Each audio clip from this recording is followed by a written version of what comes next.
வணக்கம். இது உங்கள் ஸ்டடி வித் பாண்டியன் சேனல். இன்றைக்கி 6th சயின்ஸ் செகண்ட் டேர்மில் யூனிட் 5 செல்லை பற்றி பார்க்குறோம். செல்லின் வகைகள். செல்லை ரெண்டாக பிரிக்கிறாங்க. ஒன்று ப்ரோகேரியாட்டிக் செல், இன்னொன்று யூகேரியாட்டிக் செல். ப்ரோகேரியாட்டிக் அப்படின்னா தெளிவான உட்கரு இருக்காது. யூகேரியாட்டிக் அப்படின்னா தெளிவான உட்கரு இருக்கும். இந்த ப்ரோகேரியாட்டிக் செல்லுக்கு கீழே பாக்டீரியா, சயனோபாக்டீரியான்னு பிரிக்கிறாங்க. யூகேரியாட்டிக் செல்லை தாவர செல், விலங்கு செல் அப்படின்னு பிரிக்கிறாங்க. நம்ம போன யூனிட்டில் பார்த்தோம் பருப்பொருள்களின் அடிப்படை அலகு அணுக்களால் ஆனது தான் பருப்பொருள்னு. இப்போ நம்ம பார்க்க போகிறோம் உயிரினங்களின் அடிப்படை அமைப்பு மற்றும் செயலழகு செல்லால் தான் உயிரினங்கள் கட்டமைக்கப்பட்டிருக்கு. நம்ம வீடு கட்டும்போது எப்படி செங்கலை யூஸ் பண்ணி ஒரு பில்டிங்கை கட்டுறோமோ அந்த மாதிரி தான் உயிரினங்கள் செல்களை யூஸ் பண்ணி அதோட உடலை கட்டமைச்சிருக்கோம். அதனால் உயிரினங்களின் அடிப்படை அமைப்பு மற்றும் செயல் அலகு செல். உலகத்தில் இருக்கிற எல்லா உயிரினங்களும் செல்லுகளால் தான் கட்டமைக்கப்பட்டிருக்கு. அது ஒரு செல்லாகவோ அல்லது பல செல்லாகவோ இருக்கலாம். ஒரு செல்லால் ஆனது ஒரு செல் உயிரின்னு சொல்கிறாங்க. பல செல்களால் ஆனது பல செல் உயிரின்னு அழைக்கப்படுது. செல்லின் கண்டுபிடிப்பு. செல்லை முதல்ல எப்படி சார் கண்டுபிடிச்சாங்க அப்படின்னா, ராபர்ட் ஹூக் அப்படின்னு இங்கிலாந்து நாட்டை சேர்ந்த ஒரு அறிவியலாளர் இருக்கார். அவர் கணித அறிஞர் மற்றும் கண்டுபிடிப்பாளரும் கூட. இந்த ராபர்ட் ஹூக் ஆல்ரெடி நுண்ணோக்கியை கண்டுபிடிச்சிட்டாங்க. ராபர்ட் ஹூக் அப்படிங்கிறவர் கூட்டு நுண்ணோக்கியை கண்டுபிடிக்கிறார். இந்த கூட்டு நுண்ணோக்கியை பயன்படுத்தி மரத்தக்கையை பார்க்குறாரு. இந்த மரத்தக்கையில் ஒரே மாதிரியான சிறிய சிறிய அறைகள் இருக்குது. அவருக்கு ஆச்சரியமாக இருக்குது. அதே மாதிரி வண்ணத்து பூச்சி ரெக்கையும் பார்க்குறாரு, தேனீக்களோட கண்களையும் பார்க்குறாரு. இது எல்லாத்துலேயுமே தனித்தனியாக பிரிஞ்சிருக்கு.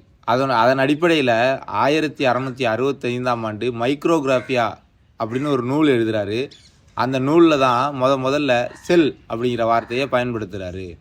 அந்த செல்ங்கிற வார்த்தையை பயன்படுத்தினது இல்லாமல் திசுக்களின் அமைப்பையும் விளக்குனார்.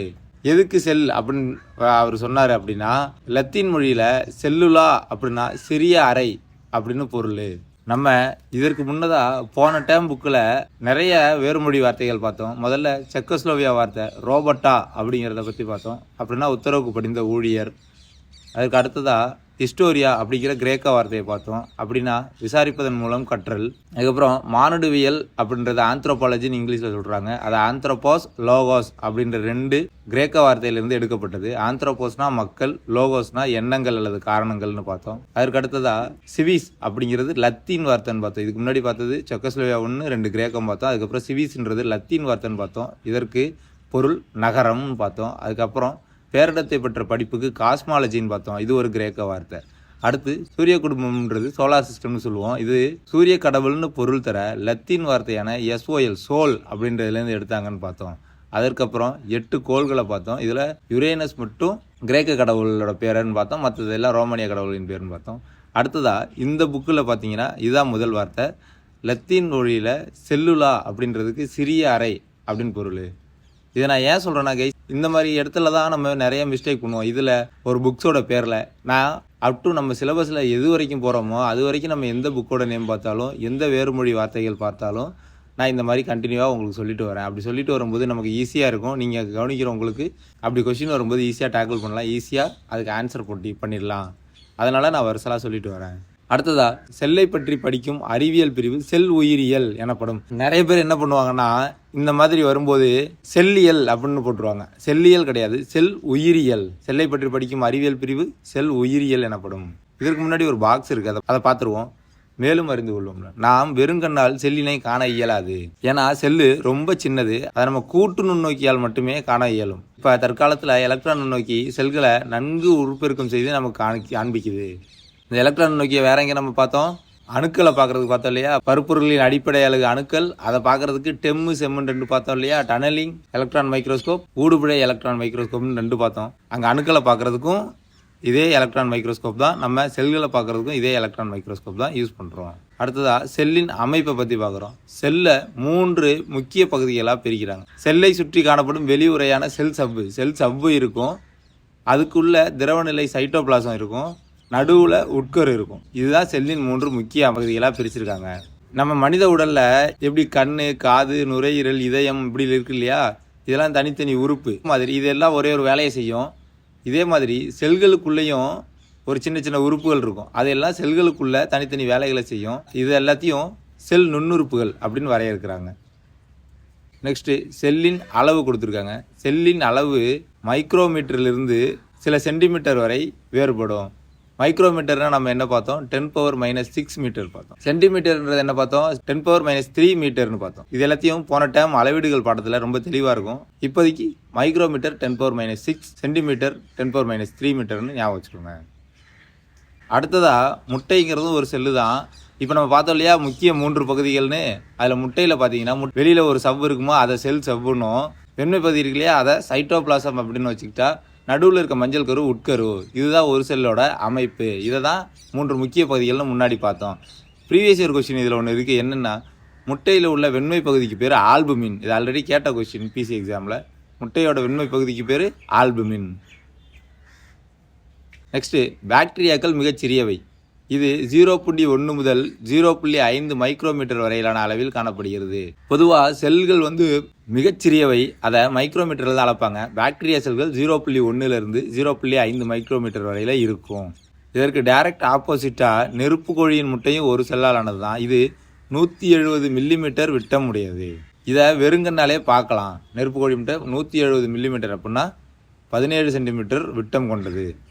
நமது உடலில் காணப்படும் நரம்பு செல்லு தான் மிக நீளமான செல்லாக கருதப்படுது. மிக நீளமான செல் எதுனா நம்ம உடலில் உள்ள நரம்பு செல் தான். நரம்பு செல்லுன்றது ஒரு நரம்பு ஒரு செல்லால் ஆனது தான். நரம்பு செல் தான் நீளமான செல். செல்லோட அளவுக்கும் உயிரினத்தினோட அளவுக்கும் எந்த ஒரு தொடர்புமே கிடையாது.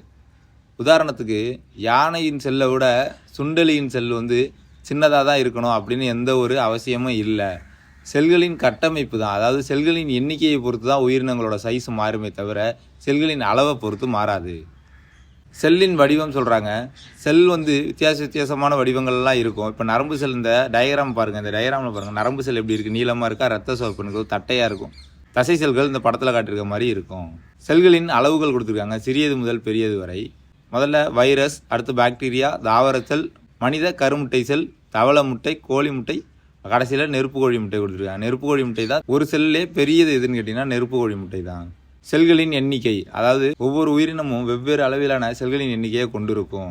உதாரணத்துக்கு போன டைமில் படுத்த மாதிரி ஒரு செல் உயிரினங்களாகவும் இருக்கலாம், பல செல் உயிரினங்களாகவும் இருக்கலாம். ஒரு செல்லை வச்சு மட்டுமே உயிரினங்கள் இருக்குது, அது ஒரு செல் உயிரினங்கள் சொல்கிறோம். பல மில்லியன் கணக்கான செல்களை கொண்ட உயிரினங்கள் இருக்குது, அதை எல்லாமே பல செல் உயிரிகள்னு சொல்கிறோம்.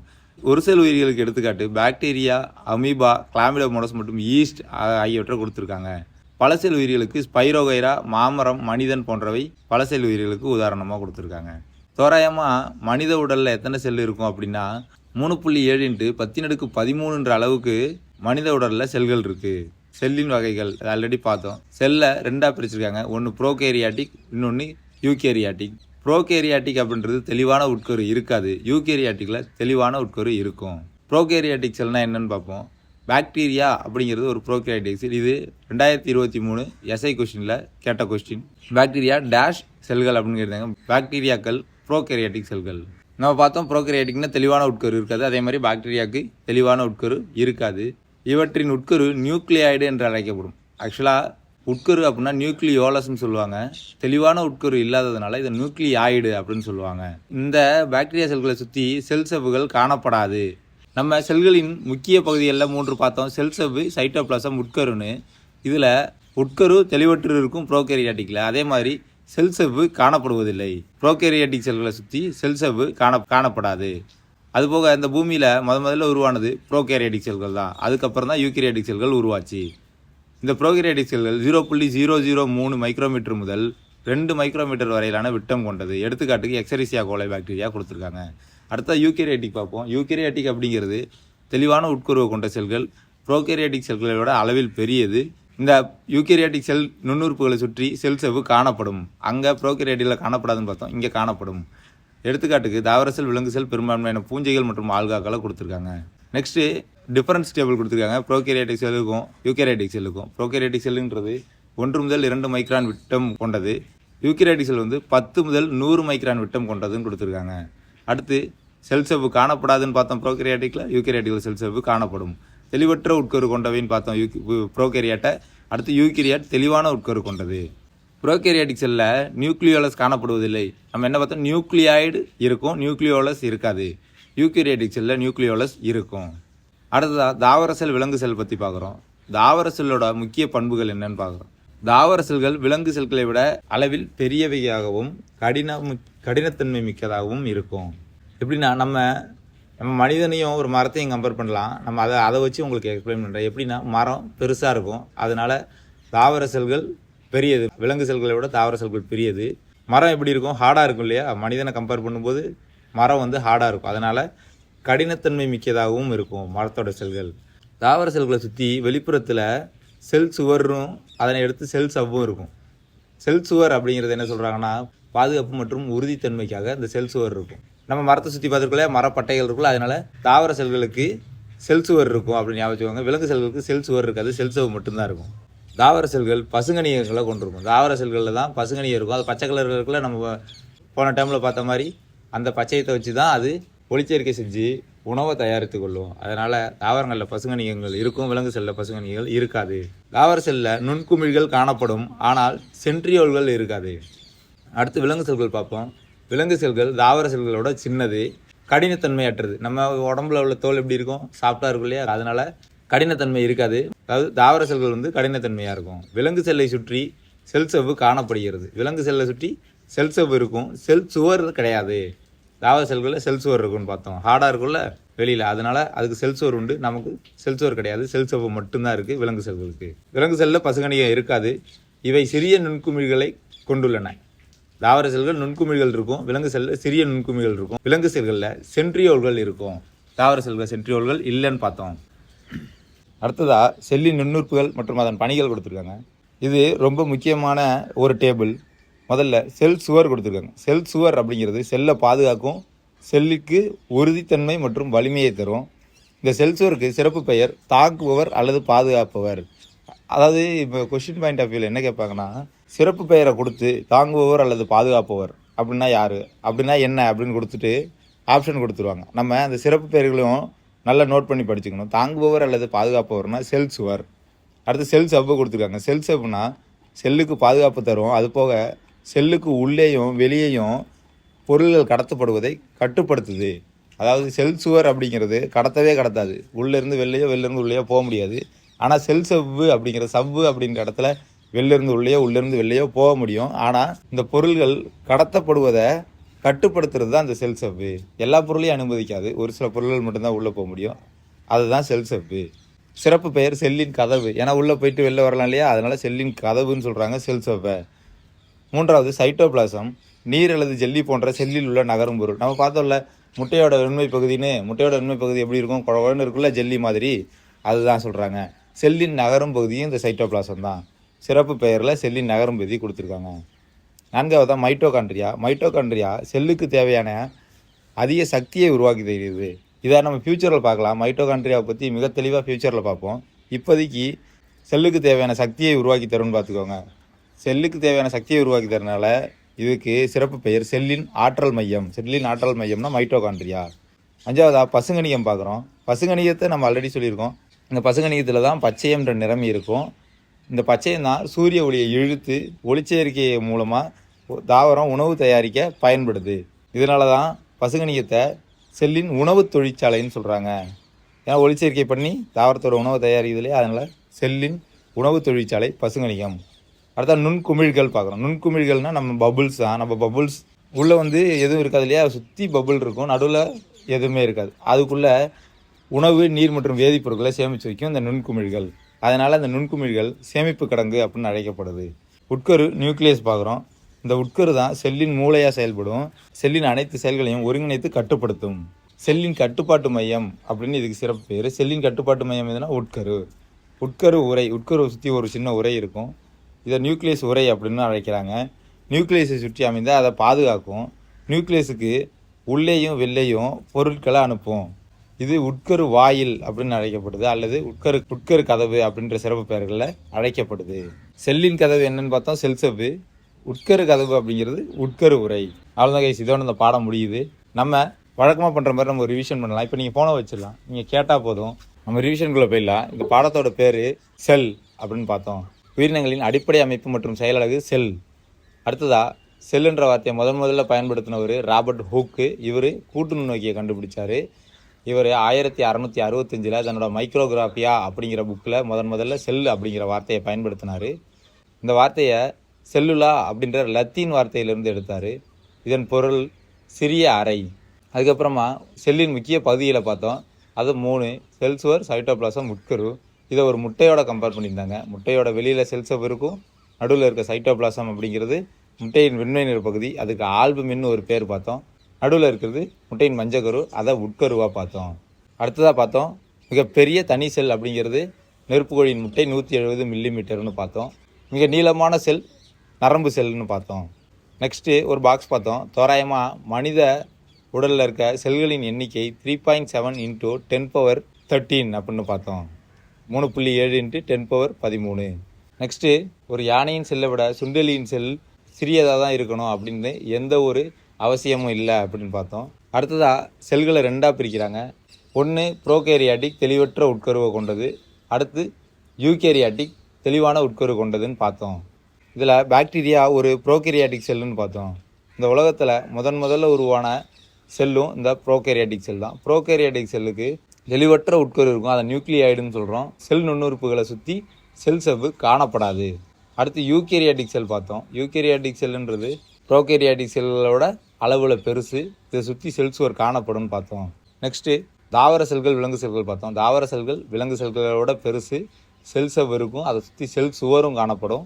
பச்சையம் உண்டு, அதை வச்சு ஒளிச்சேர்க்கை செய்யும். பசுங்கனியம் இருக்கும். நுண்குமிழ்கள் உண்டு, சென்ட்ரியோல்கள் கிடையாது.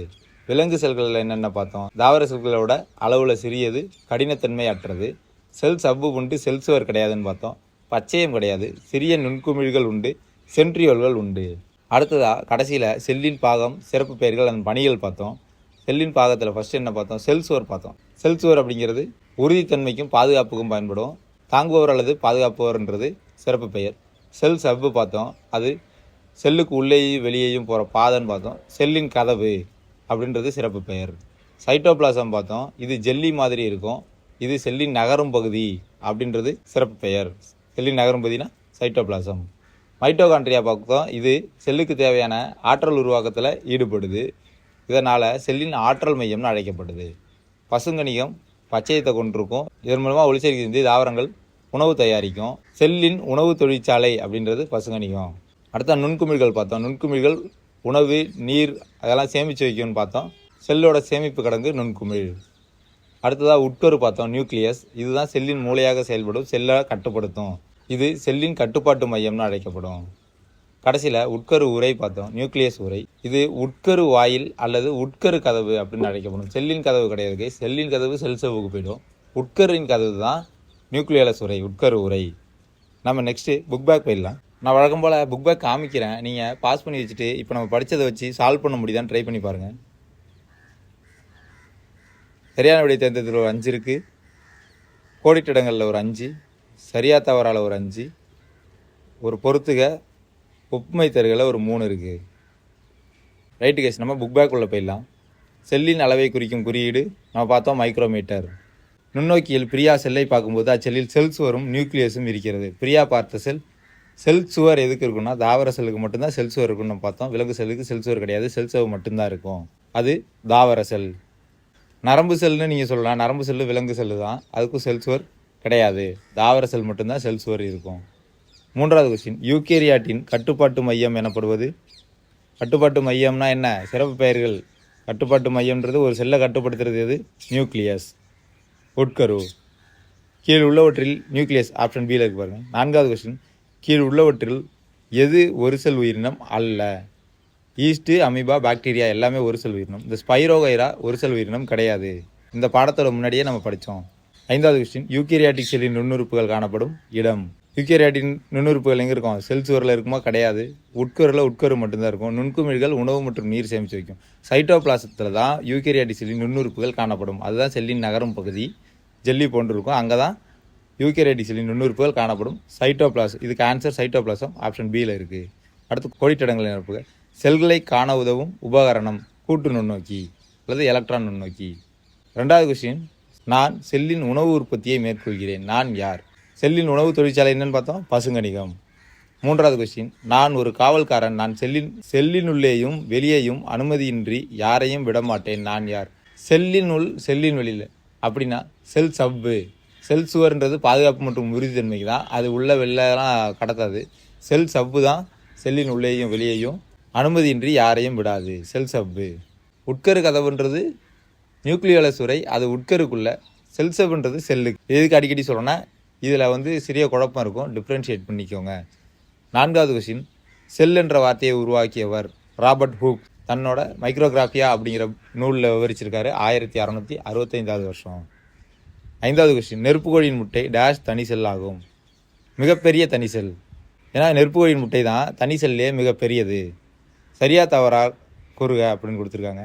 இதில் ஃபஸ்ட்டு கொஸ்டின், உயிரினங்களின் மிகச்சிறிய அலகு செல். சரிதான். மிக நீளமான செல் நரம்பு செல். ஆமாம், அதுவும் சரிதான். மிக நீளமான செல் நரம்பு செல் தான். 3வது கொஸ்டின், பூமியின் முதலாக உருவான செல் ப்ரோகேரியாட்டிக் செல். நம்ம பார்த்தோம், ப்ரோகேரியாட்டிக் செல் தான் முதல்ல உருவாச்சு, அதுக்கப்புறம் தான் யூகேரியாட்டிக் உருவாச்சு. 4வது கொஸ்டின், தாவரத்திலும் விலங்கிலும் உள்ள நுண்ணுறுப்புகள் செல்களால் ஆனவை. சரிதான், ரெண்டுமே செல்களால் தான் ஆனது. அதாவது உயிரினங்கள்னு எடுத்துக்கிட்டாலே அடிப்படை அலகு செல் தான், செல்களால் தான் ஆயிருக்கும். 5வது கொஸ்டின், ஏற்கனவே உள்ள செல்கள் இருந்து தான் புதிய செல்கள் உருவாகிறது. ஆமாம், நம்ம செல் பகுப்படைதல் பற்றி பார்க்கலாம், இதுக்கு ஃப்யூச்சரில் பார்ப்போம். இதுக்கு முன்னாடி ஆல்ரெடி நம்ம பார்த்துருக்கோம். ஃபஸ்ட் டைமில் செல் பிரிதல் நடக்கும். ஒரு செல்லில் இருந்து தான் ஒரு செல் தான் 2 செல்லாக பிரியும். ஏற்கனவே உள்ள செல்கள் இருந்து தான் புதிய செல் உருவாகும். சரி, அடுத்ததாக பொறுத்துக்க பார்க்குறோம். பொறுத்துக்க நான் ஆல்ரெடி சொன்னதான் சிறப்பு பெயர்கள் தான் கேட்டிருக்காங்க. ஃபஸ்ட்டு, கட்டுப்பாட்டு மையம் என்ன? நியூக்ளியஸ், உட்கரு 3வதாக இருக்குது. 2வது, சேமிப்பு கிடங்கு. சேமிப்பு கிடங்கு அப்படின்றது என்ன? நுண்குமிழ்கள் கடைசியில் கொடுத்துருக்காங்க 5வதா.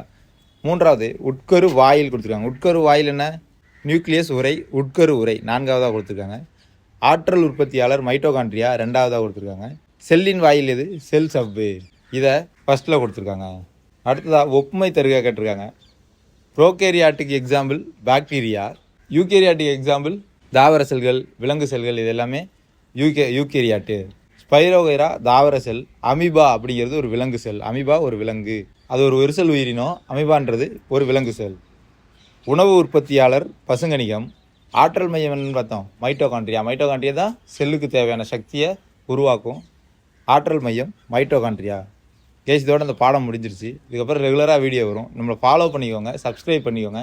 ஃப்ரெண்ட்ஸுக்கு இந்த வீடியோ பிடிச்சிருந்துச்சின்னா ஷேர் பண்ணுங்கள். எக்ஸாம் போகிறதுக்குள்ளே நம்ம பர்ஃபெக்டாக ரெடியாகி போகலாம். டெஸ்கிரிப்ஷனில் கீ நோட்ஸ் ஆட் பண்ணுவேன், அதை எடுத்து யூஸ் பண்ணிக்கோங்க. நான் போன டைம் நடத்தின மார்க் பண்ண புக்கு கேட்டிருந்தீங்க, அதை நான் டெஸ்கிரிப்ஷனில் லிங்க்கை ஆட் பண்ணுறேன். அந்த புக்கையும் டவுன்லோட் பண்ணிக்கோங்க. Thank you case. நெக்ஸ்ட் வீடியோவில் பார்க்கலாம்.